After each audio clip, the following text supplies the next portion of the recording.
નમસ્કાર, આવતીકાલેમાં આપનું સ્વાગત છે. અને આવતીકાલે કેવી રણનીતિ મદદરૂપ થઈ શકશે અને કયા સંકેતો પર નજર રાખવી જોઈએ ની ચર્ચા સાથે હાજર છું હું ઝરણા કંટી. તો આવતીકાલના માર્કેટ પર ચર્ચા કરતા પહેલા આજના માર્કેટને લગતા મુખ્ય સમાચારો પર નજર કરી લઈએ.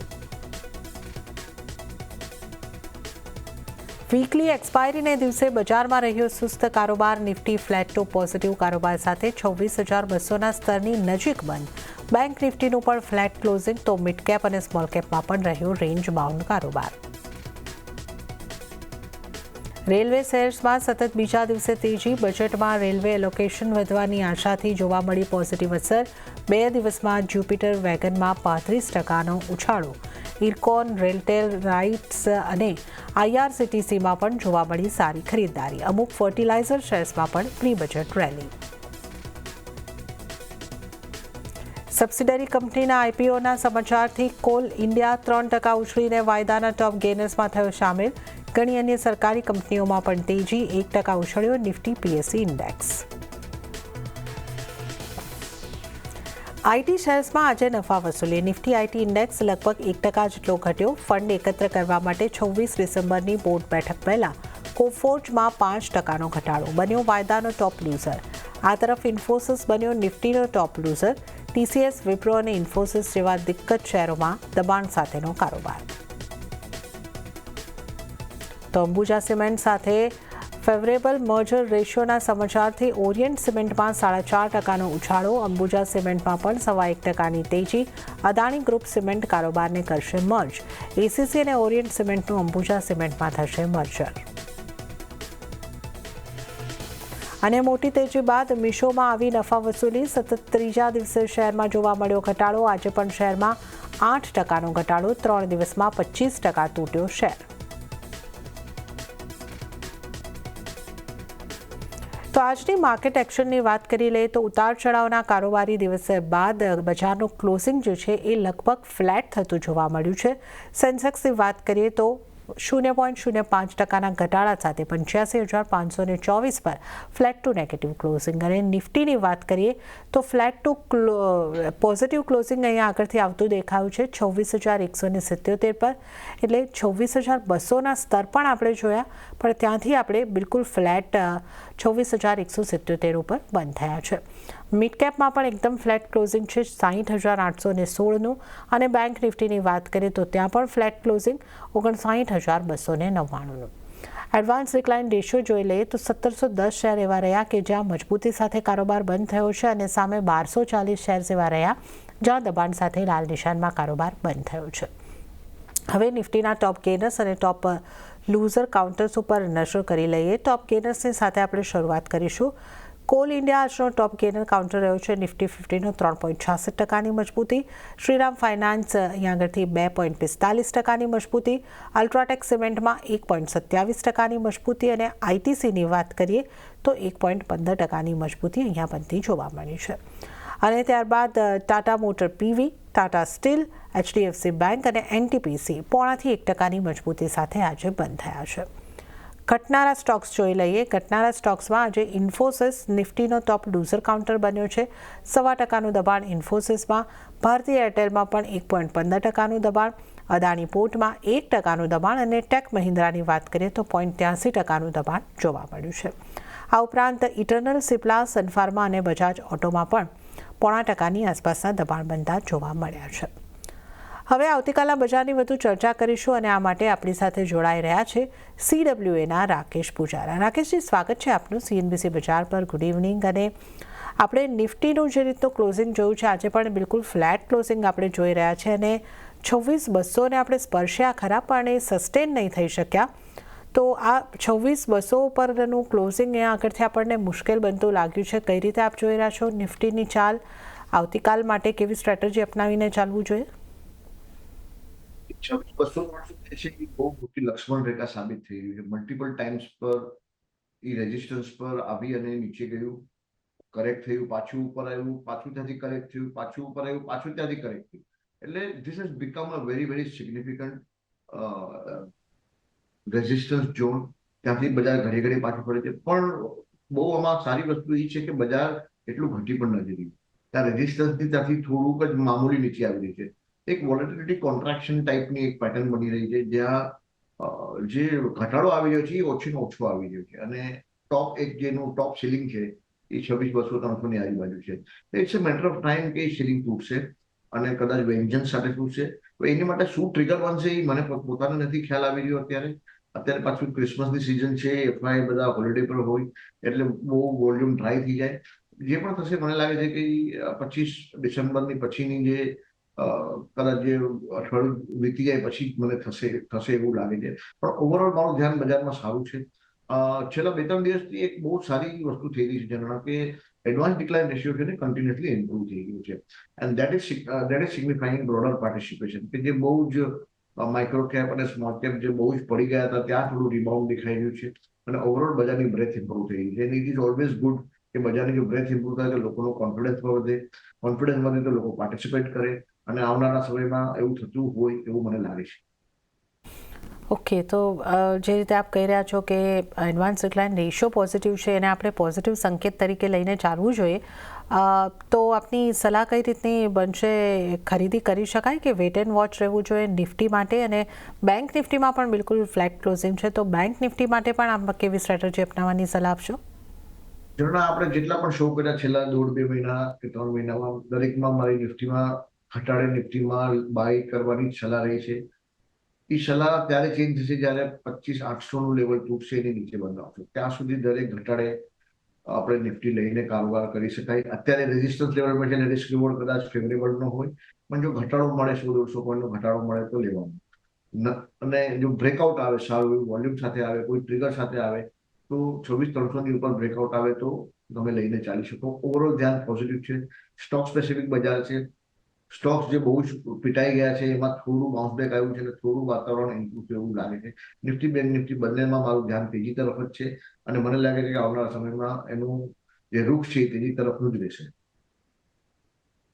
બેંક નિફ્ટી બંને માટે પોઝિટિવ રૂખ જે છે એ આગળથી તેજી તરફનો રહી શકે છે, પરંતુ આ લેવલથી નહીં. નિફ્ટીની જો આપણે વાત કરીએ તો ક્યાં તો ઘટાડે તમે ખરીદી કરી શકો છો, અને જ્યાં સુધી 25,800 નથી તોડતા ઘટાડે ખરીદી કરીને ચાલવાની રાકેશજીની સલાહ બની રહી છે. અને ક્યાં તો 26,300નું એક બ્રેકઆઉટ મળે છે તો ત્યારબાદ તમે એક પોઝિટિવ વ્યૂ લઈને ચાલી શકો છો. તો આ અહીંયા આગળથી નિફ્ટી માટે સલાહ બની રહી છે, અને બેંક નિફ્ટી માટે પણ ઓવરઓલ વ્યૂ જે છે એ પોઝિટિવ બની રહ્યો છે.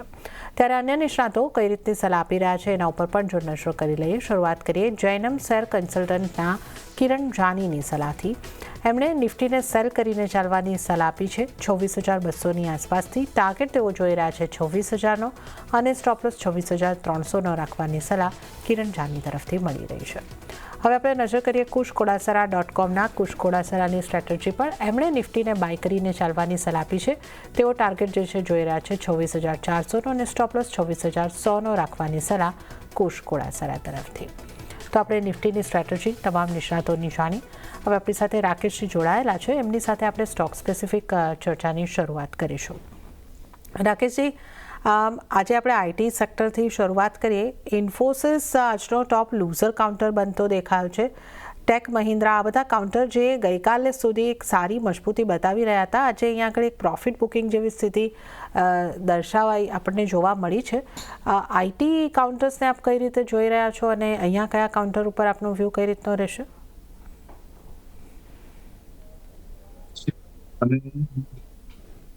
તમે સમજો કે 30 સપ્ટેમ્બરે બોટમ બની ત્યારથી હાયર બોટમના ફોર્મેશનમાં છે, અને એ મંદીમાંથી બહાર આવી ગઈ. એટલે આઈટીને હવે મંદીથી જોઈને, મંદીના એંગલથી જોઈને મારા હિસાબે વધારે ગેઇન નહીં થાય, અને તેજીના એંગલથી જોવું પડશે. અને હવે બહુ સારું એવું ફોર્મેશન પણ થયું છે. લગભગ જૂન 25ના હાઈની આજુબાજુ આઈટી ઇન્ડેક્સ આવી ગઈ છે, અને એક બહુ સરસ રાઉન્ડિંગ પેટર્ન છે.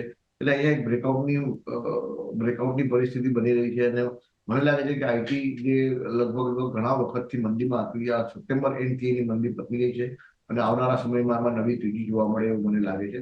અને આ એકદમ જ બ્રેકઆઉટના રેઝિસ્ટન્સ અને બ્રેકઆઉટનો જે લેવલ છે એની આજુબાજુ છે. 29,250નું જે લેવલ છે એ એક રેઝિસ્ટન્સ લેવલ છે. લગભગ એની આજુબાજુ જ બધું પ્રાઇસ એક્શન છે. એટલે નિફ્ટીની જેમ એ પણ એક રેઝિસ્ટન્સ ઝોનમાં અત્યારે અટકાયેલી છે આઈટી ઇન્ડેક્સમાં. એટલે આવનારા સમયમાં એમાં જો વોલ્યુમ સાથે બ્રેકઆઉટ જોવા મળે તો આપણે એમાં કારોબાર કરી શકાય. અને ઓવરઓલ મને એવું લાગે છે કે આઈટીની મંદી હવે પતી ગઈ છે. ઓકે, તો આઈટીની મંદી અહીંયા પતી રહી છે એ રીતનો વ્યૂ અહીંયા આગળથી બની રહ્યો છે. તો અહીંયા પણ તમે એક પોઝિટિવ વ્યૂ સાથે રાખીને ચાલી શકો છો. તો આપણે આઈટી સ્ટોક્સની વાત કરી, પણ આપણે આઈટી સ્ટોકની જ્યારે વાત કરી રહ્યા છીએ, જે કોફોર્જના કાઉન્ટરમાં મોટો ઘટાડો આવતો જોવા મળ્યો, લગભગ 5% એક દિવસમાં ઘટાડો રહ્યો છે. પર્ટિક્યુલરલી આ કાઉન્ટરના ચાર્ટ આપને કેવા લાગે છે? આજે શોર્ટ ટર્મ થોડું બ્રેકડાઉન જેવું પેટર્ન બની છે. આટલી મોટી જ્યારે ડાઉન સાઈડ આવે અને વોલ્યુમ સાથે આવે ત્યારે જો સેક્ટર જો તેજીમાં હોય તો સ્ટોક સાઇડવેઝમાં જતું રહે, અને જો સેક્ટર મંદીમાં હોય તો સ્ટોક મંદીમાં આવી જાય. મને એવું લાગે કે સેક્ટર તેજીમાં છે ને આ સ્ટોક સ્પેસિફિક એક્શન છે, એટલે કદાચ આ કોફો થોડા વખત માટે સાઇડવેઝ જતો રહેશે એવું મને લાગે છે. એટલે હમણાં એને અવોઇડ કરવાની સલાહ. ઓકે, તો કોફોર્જને અત્યારે અવોઇડ કરીને ચાલો સાઇડવેઝ રહી શકે છે. તો આ વ્યૂ અહીંયા આગળથી કોફોર્જમાં આજે આવેલા ઘટાડા પર આપણે લીધો છે. પણ આજે જો આપણને જોરદાર એક્શન જોવા મળી હોય તો એ રેલવે સ્ટોકની અંદર જોવા મળી છે. એક પ્રી બજેટ રેલી ટાઈપના સેન્ટિમેન્ટ અહીંયા આગળથી બનતા જોવા મળી રહ્યા છે. પણ જ્યુપિટર વેગન આ કાઉન્ટરમાં 8% આસપાસની મજબૂતી, ઇરકોન, રેલટેલ, રાઇટ્સ, આ બધા જ કાઉન્ટર આપણે જોઈએ 4%, 8% આ રીતની સારી મજબૂતી, એક દિવસીય મજબૂતી આ બધા રેલવે કાઉન્ટર્સે બતાવી છે. તો રેલવે કાઉન્ટર્સ પર આપનો કઈ રીતનો વ્યૂ, આમાંથી કયા કાઉન્ટર ઉપર આપની કોઈ સલાહ બનશે? ચાલી રહ્યા હતા, અને આ મૂવ સાથે મને લાગે છે કે એ લોકોનો ફર્સ્ટ અટેમ્પ્ટ છે કે મંદીમાંથી બહાર નીકળે. પણ જનરલી ફર્સ્ટ અટેમ્પ્ટ ફેલ થતો હોય છે. એટલે આ જે ગેઇન છે મને લાગે છે કે થોડા ડેવલપ કરશે અને પછી કોન્સોલિડેશન થાય, અને પછી ત્યાં જે બ્રેકઆઉટ આવે એ સસ્ટેન થાય. એટલે હવે આ લેવલથી મને લાગે છે કે રિસ્ક રિવોર્ડ થોડો અનફેવરેબલ છે. જ્યુપિટર વેગનની તમે પર્ટિક્યુલરલી વાત કરો, એમાં 30%નો વધારો આવી ગયો ઓલરેડી શેરમાં. અને હવે આ લેવલની તમે ફ્રેશ એન્ટ્રી કરવા જાઓ તો કદાચ સ્ટોક થોડો કરેક્ટ થાય, કાં તો કોન્સોલિડેટ થાય, તમારે રાહ જોવી પડે એટલે થોડો પેઇ જવું પડે. એટલે હું એવી સલાહ આપીશ કે ભાઈ હવે રેલવેને મંદીથી નજરથી નહીં જુઓ, અને એમાં ઘટાડે લેવાનું ધ્યાન રાખો. અત્યારે 2 દિવસમાં રેલવેના સ્ટોક સારા એવા વધી ગયા છે. એટલે આવનારા સમયમાં થોડું પ્રોફિટ બુકિંગ આવે અને સાઇડવેઝ કોન્સોલિડેશન થાય, કાં તો થોડું કરેક્શન આવે, ત્યારે ઘટાડામાં લેવાની સલાહ રહેશે. ઓકે, તો રેલવેના સ્ટોકને ઘટાડે ખરીદી કરીને ચાલી શકો છો. તો આ વ્યૂ અહીંયા આગળથી બનતો જોવા મળી રહ્યો છે. હવે સિમેન્ટને લઈને આજે આપણને જે સમાચાર આવતા જોવા મળ્યા, અદાણી ગ્રુપ એનો સિમેન્ટનો પોર્ટફોલિયો એક જ કંપનીની અંદર કરવાને એક જે સમાચાર આપણને આવતા દેખાયા. અંબુજા સિમેન્ટની સાથે એસીસી અને ઓરિયન્ટ સિમેન્ટનું મર્જરની વાત આજે આપણને આવતી જોવા મળી છે. તો અહીંયા આગળથી જે ઓરિયન્ટ અને અંબુજા તો પોઝિટિવ, પણ એસીસીમાં નેગેટિવ કારોબાર થતો આજે આપણને દેખાયો છે. સિમેન્ટના સ્ટોક પર આપનું કઈ રીતનું વ્યૂ બનશે? અંબુજા સિમેન્ટની વાત કરીએ તો આજે પણ ન્યૂઝ હતા એના હિસાબે ગેપઅપ થયો, પણ ગેપઅપ સસ્ટેન નથી થયું, which is not a very good sign. ઉપરમાં સેલિંગ આવ્યું અને ક્લોઝ નીચે આવ્યું.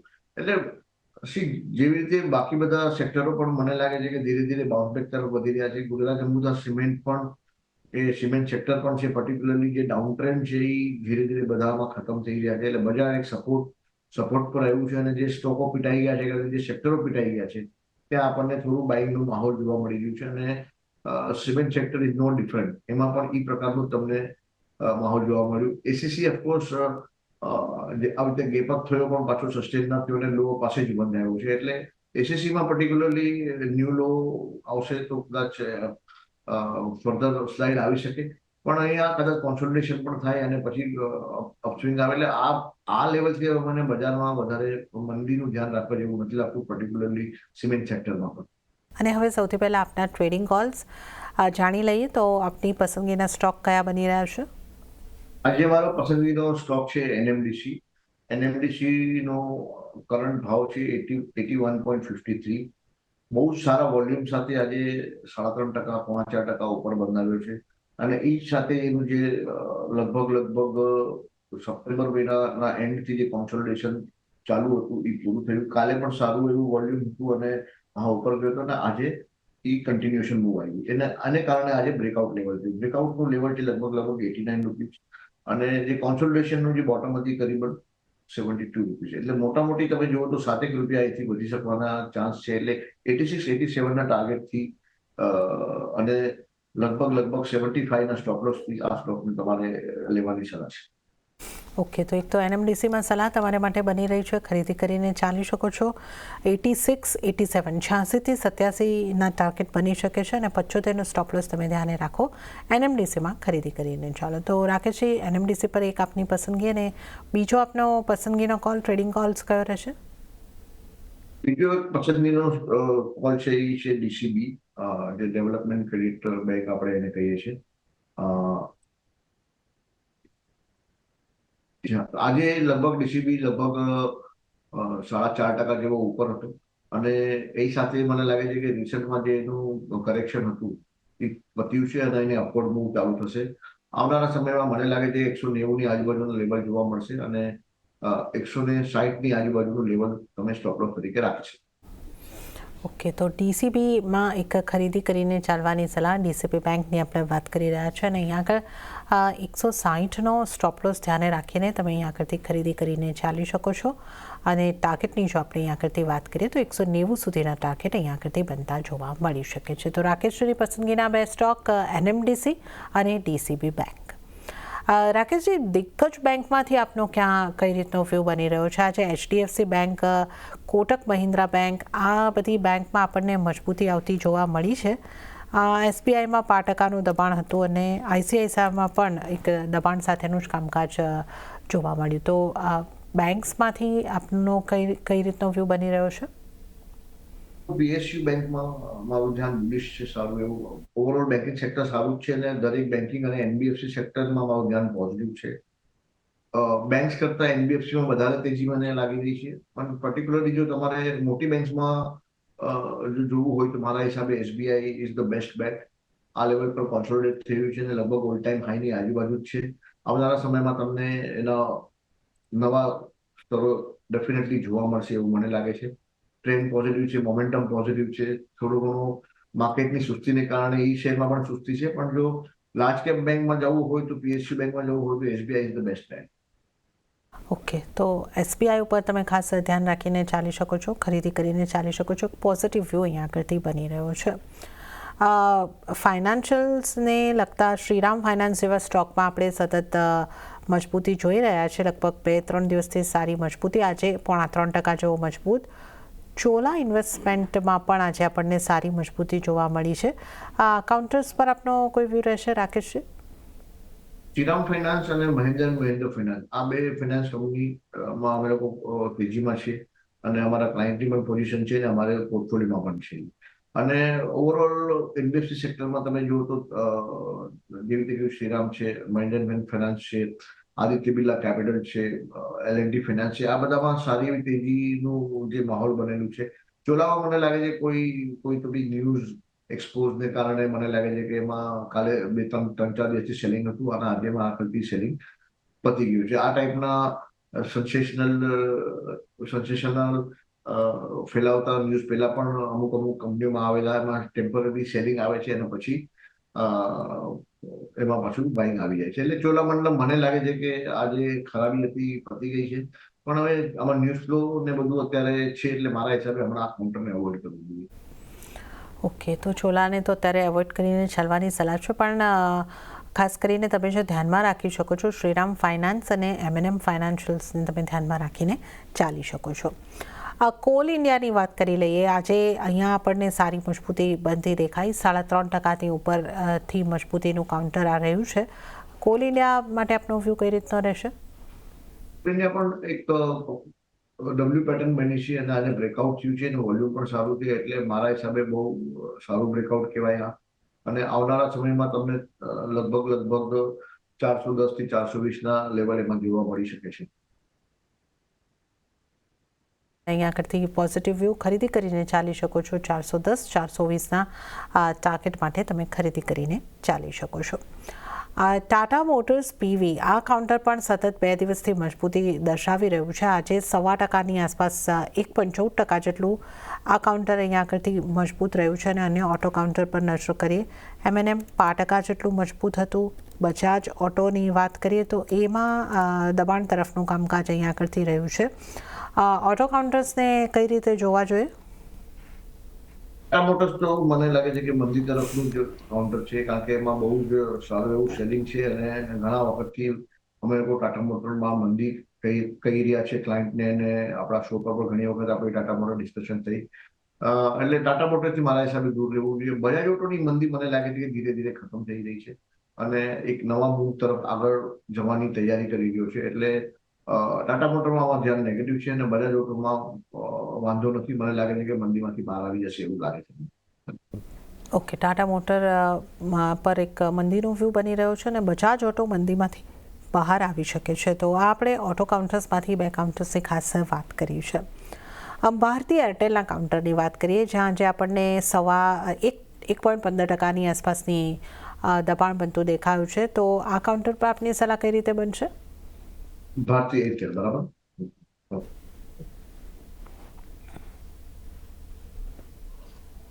ભારતીય એરટેલમાં આજે સેલિંગ પ્રેશર હતું અને ઉપરના લેવલ પર નજીકના ભવિષ્યમાં એને 2175 ની આજુબાજુ રેઝિસ્ટન્સ છે. એટલે જ્યાં સુધી રેઝિસ્ટન્સ ડિસિઝિવલી ક્રોસ નથી કરી શકતું ત્યાં સુધી મને લાગે છે કે આ સાઇડવેઝ થશે.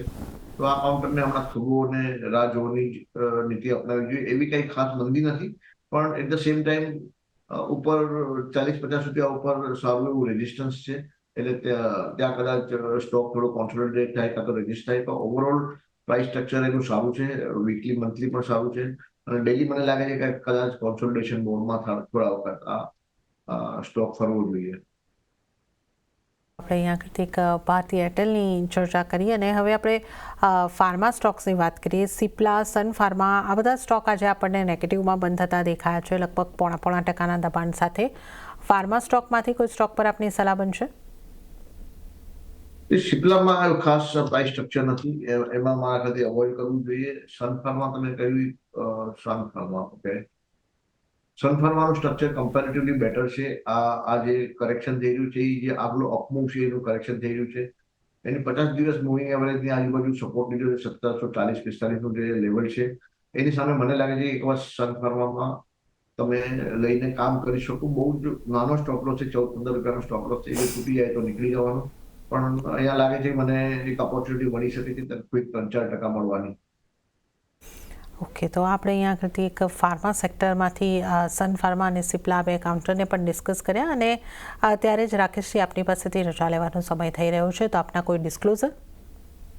જેના તમને ખ્યાલ છે કે અમે લોકો સ્મોલ કેસ પર મોડ્યુલ પોર્ટફોલિયો ચલાવે છે અને અમારે રિસર્ચ એડવાઇઝરી સર્વિસ ટેલિગ્રામ પર ચલાવે છે. તો એમાં આજે જે પણ અમે ડિસ્કસ કર્યું હોય એ અમે અમારા ક્લાયન્ટને રિકમેન્ડ કર્યું હોઈ શકે અને રિકમેન્ડ કર્યું હશે એ માનીને ચાલવું. અને અમારા ક્લાયન્ટની એમાં position trading as well as investment position હોઈ શકે અને હશે જ, એ પ્રમાણે માનીને ચાલવું જોઈએ. જી રાકેશજી, અને આપનો આભાર અમારી સાથે જોડાવા બદલ અને તમામ સ્ટોક્સ અંગે ચર્ચા કરવા બદલ. તો આ સાથે જ આવતીકાલેમાં હાલ પૂરતું આટલું જ. હાલ મને પણ આપશો રજા, પણ વધુ અપડેટ અને સમાચારો માટે આપ જોતા રહો CNBC બજાર. નમસ્કાર.